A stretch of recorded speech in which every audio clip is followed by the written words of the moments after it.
compañeros? Aquí retornando a nuestro curso.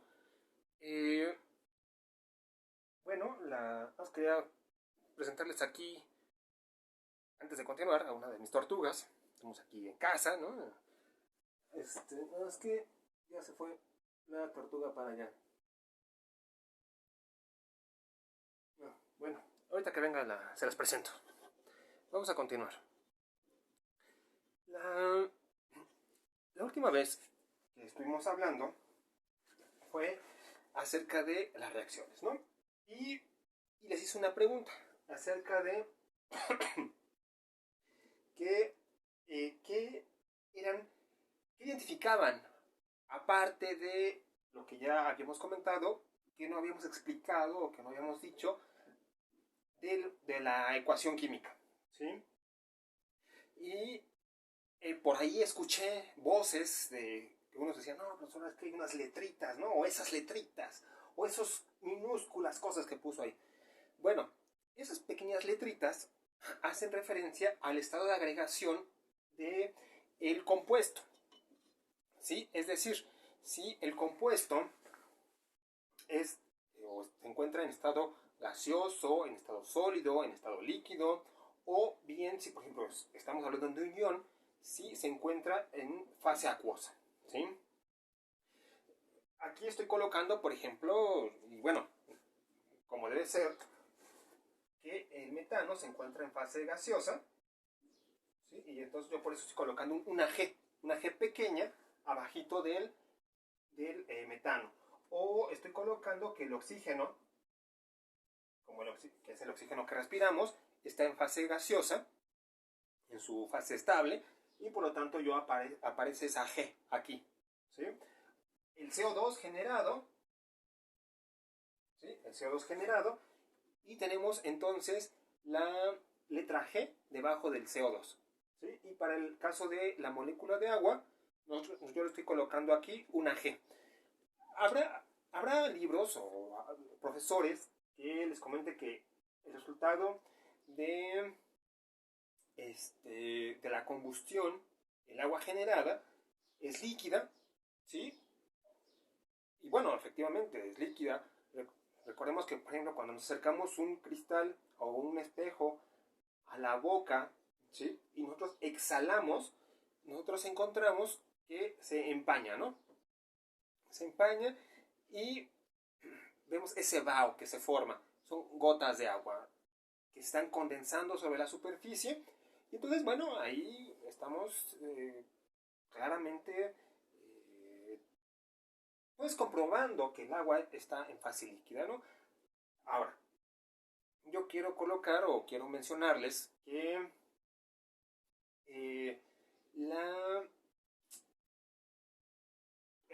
bueno, no voy a meterme más en líos, sin embargo, ahorita vamos a manejarlo como fase gaseosa, ¿sí? En términos prácticos, fase gaseosa. Es decir, se calentó, hay una alta temperatura en la combustión que hace que el agua salga en fase gaseosa. A eso voy, ¿no? Con esa G que aparece ahí. Bueno, entonces, dirección, ¿sí? Hablamos del estado de agregación, hablamos de los coeficientes. Ahora, vamos a hablar de la energía, ¿sí? ¿Qué pasa con la energía de una reacción? Esto mucho, o nos damos cuenta bastante de esto cuando ponemos en contacto dos reactivos y se calienta el reactor, o se calienta el vaso de precipitados, o se calienta el contenedor en donde hacemos la reacción. Es decir, tenemos una temperatura inicial en los reactivos y finalmente la temperatura final que es mayor. Entonces eso nos está dictando de que aumentó la temperatura, ¿sí? Si la temperatura inicial es menor que la temperatura final y está caliente, ¿no? El recipiente. O por ejemplo, ¿qué tal si sucede al revés? Si tenemos una temperatura mayor en los productos, perdón, en los reactivos, de tal manera que cuando nosotros mezclamos los reactivos, los hacemos reaccionar, y tenemos una temperatura menor de los productos. Entonces, vemos ahí que también hay un cambio de energía, ¿sí? Entonces, otro punto importante a entender en las reacciones químicas es la energía que se libera o la energía que absorbe la reacción, el sistema termodinámico. Pero bueno, yo sé que ya ustedes lo habrán visto, a lo mejor en cuarto o quinto de primaria, pero bueno, no está de más recordar esto, ¿no? Aquellas reacciones que liberan calor se les conoce como reacciones exotérmicas, ¿sí? Esas reacciones exotérmicas tendrán escrito en la parte final de la reacción un delta H, ¿sí? Un delta H con signo negativo.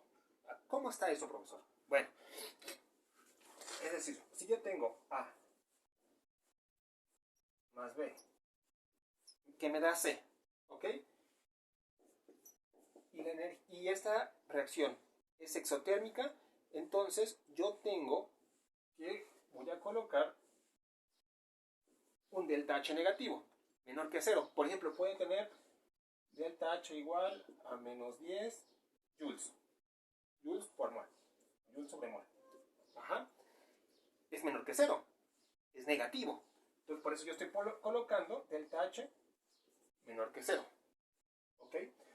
Eso es para una reacción exotérmica.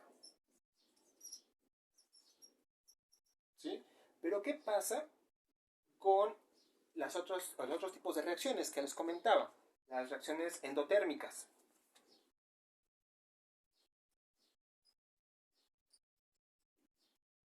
Reacción endotérmica. ¿Sí? En una reacción endotérmica, pues yo tengo que A más B que me da C, A más B que me da C, el delta H va a ser positivo, ¿ok? Es decir, por ejemplo, este puede tener un valor de 10 joules. 10 joules por mol.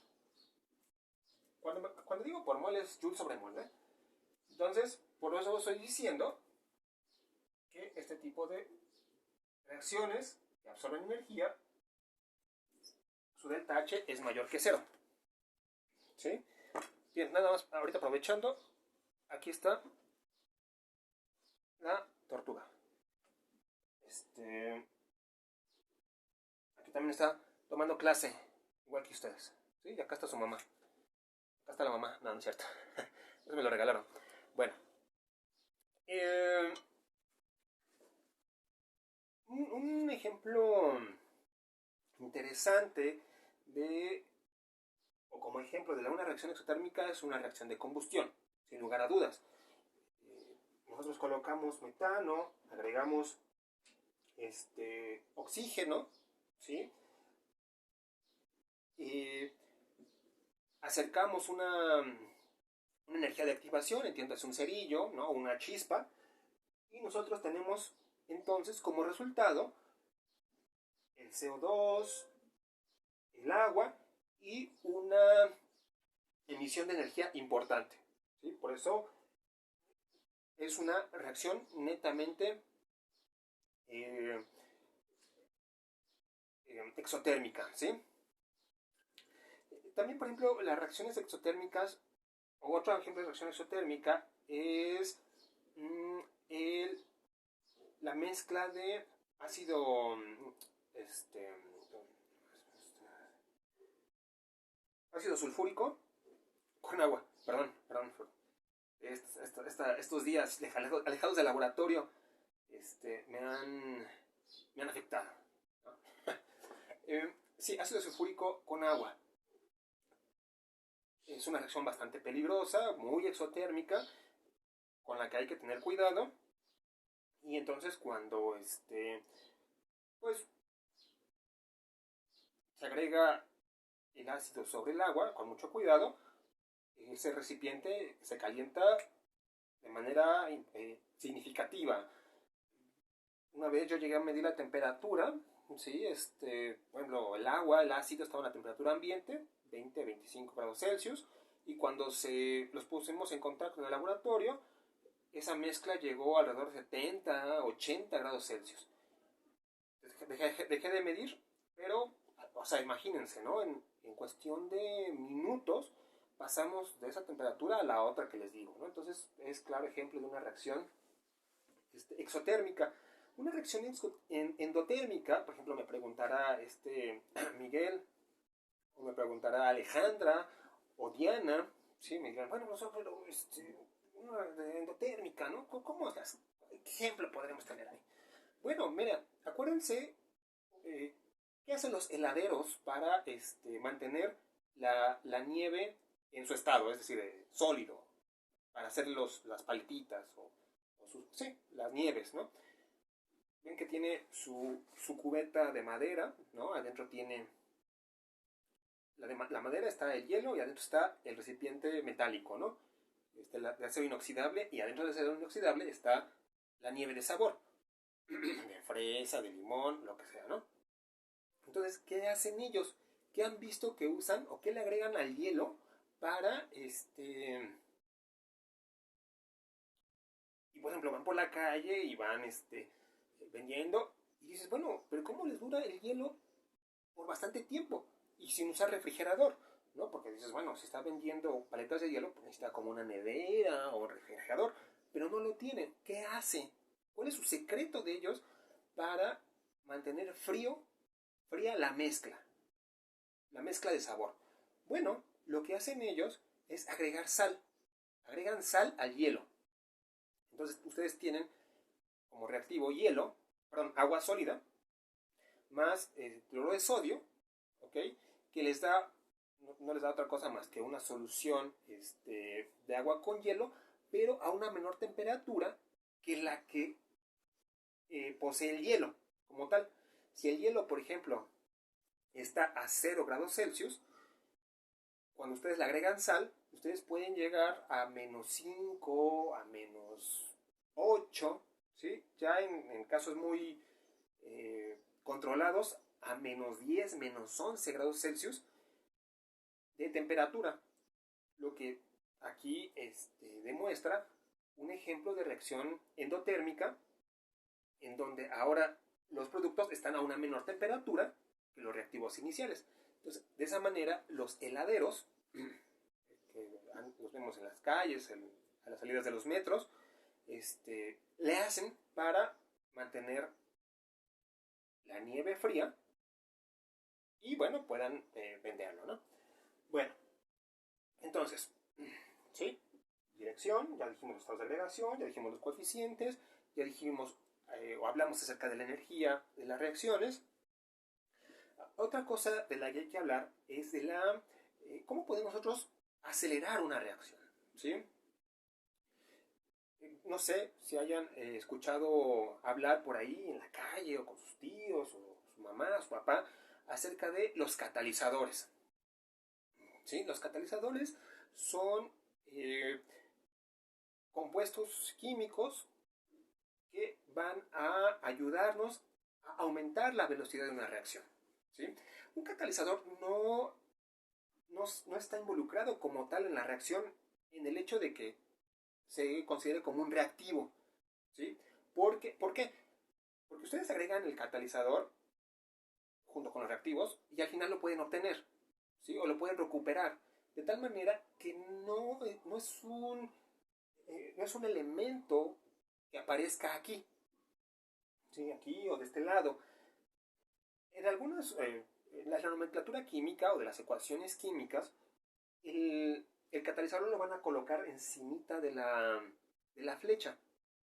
Entonces, ahí pues pondrán si el catalizador es tal o tal el compuesto. Ahora, en la industria petroquímica, catalizadores, por ejemplo, podemos tener algunos metales, como el paladio, el platino, ¿sí?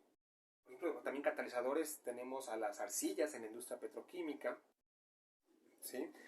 Pero, por ejemplo, vayámonos un poco a nivel más terrenal, ¿no? Más cercano a nosotros. Nosotros mismos tenemos en nuestro interior catalizadores, las enzimas, ¿sí? Las enzimas son catalizadores. Ahora, para que yo pueda mover la mano, para que pueda yo tener esta plática con ustedes. Dentro de mí hay enzimas que están catalizando reacciones y bueno, por lo tanto puedo hacer distintos movimientos, acciones, digerir mi comida, ¿no? Para, por ejemplo, ahorita que estoy diciendo de digerir comida, los hongos también ocupan enzimas para comer. Un hongo que, por ejemplo, se está haciendo sobre la tortilla, ¿no? Se nos quedó por ahí, o el pan que se cubrió de moho, o la gelatina, ¿no? Ay, ching, ya le salió un hongo, ¿no? Ah, bueno, eso de hongo está comiendo debido a las enzimas. Secreta enzimas que ayudan a cortar el polímero, en este caso, del que está constituido el pan o del que está constituido la gelatina. Cortan esos polímeros grandes, los seccionan en más pequeños, porciones más pequeñas, perdón, y ya de esa manera el hongo puede absorber o alimentarse. Bueno, entonces es otro elemento que ustedes pueden tomar en cuenta a la hora de estudiar las reacciones químicas, pero bueno, en nuestro caso no vamos a ahondar mucho en los catalizadores, esto es nada más como mención para que ustedes lo sepan, pero bueno, es importante lo que les mencioné de la energía, la dirección, el estado de agregación, los coeficientes, eso sí es importante, ¿no? Porque va a venir acompañado nos va a acompañar en el resto de nuestro curso. Bien, entonces vamos a dar paso a lo siguiente. Me preguntaban que ya quieren hacer cálculos, ¿no? Profesor, ya queremos hacer cálculos, ya queremos arrastrar el lápiz, ya estamos desesperados, ¿no? Ya no queremos seguir trapeando, barriendo, ¿no? Bueno, a ver, voy a borrar aquí para... voy a reescribir esta ecuación acá arriba y empezar con algunos cálculos.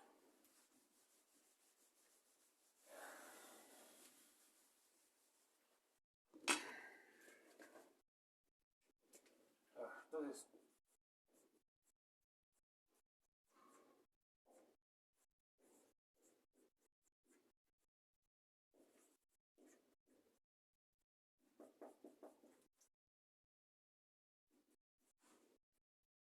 ¿sí? Metano, los dos de oxígeno, más el CO2, que me da CO2 y agua, ¿no? Bien. Ahora, nosotros queremos calcular, para empezar a arrastrar el lápiz, el peso molecular. ¿Sí? El peso molecular de un compuesto. A ver, vamos a calcular el peso molecular del metano.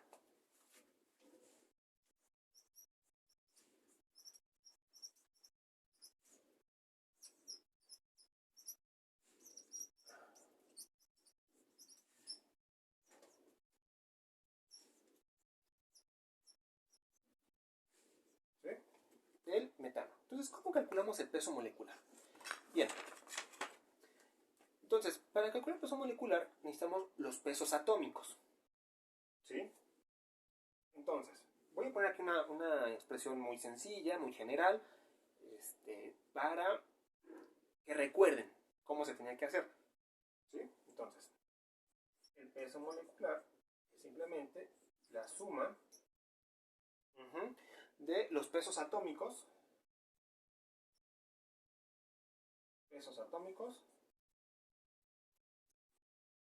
de los átomos.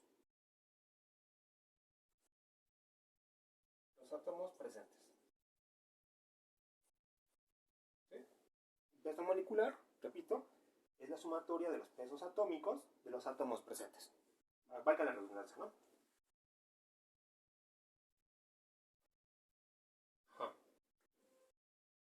Atómicos. Átomos. Bien. Ahora, ¿cómo le hacemos para el metano?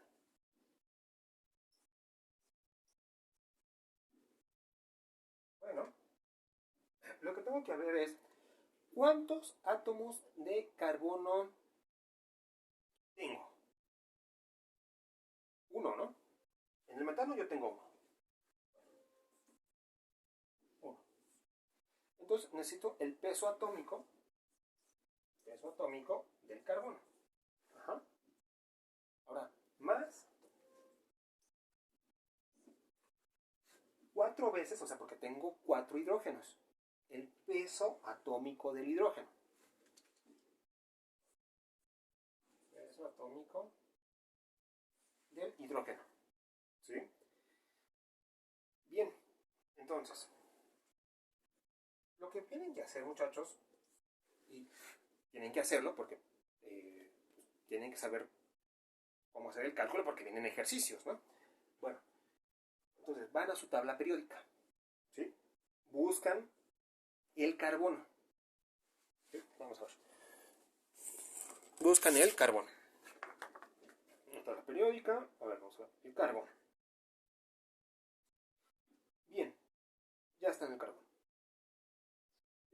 Regularmente la tabla periódica, el peso atómico lo tienen abajito del elemento. ¿Sí? Está el elemento y abajito está un número.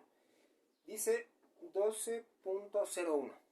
¿Sí? 12.01 el peso atómico. Vamos a colocarlo en 12. Vamos a redondearlo a lo mucho a las décimas. Perdón, no, décimas no.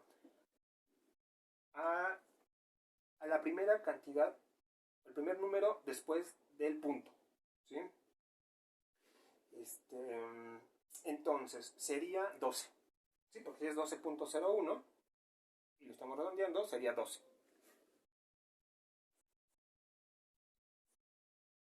Más 4. Sí, vamos a ver el peso atómico del hidrógeno. Vamos a ver. Es 1.00. Ajá.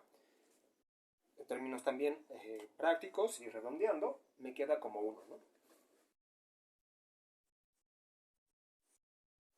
¿Se ve? Entonces, 12 por 1, 12 por 1, 12. Más 4 por 1, 4. Sumo y me queda 16. 16 unidades de masa atómica. Unidades de masa atómica. UMA. Unidades de masa atómica. Bien. Bueno, ¿qué es esto de las unidades de masa atómica? Cuando se estaban estableciendo las bases de la química,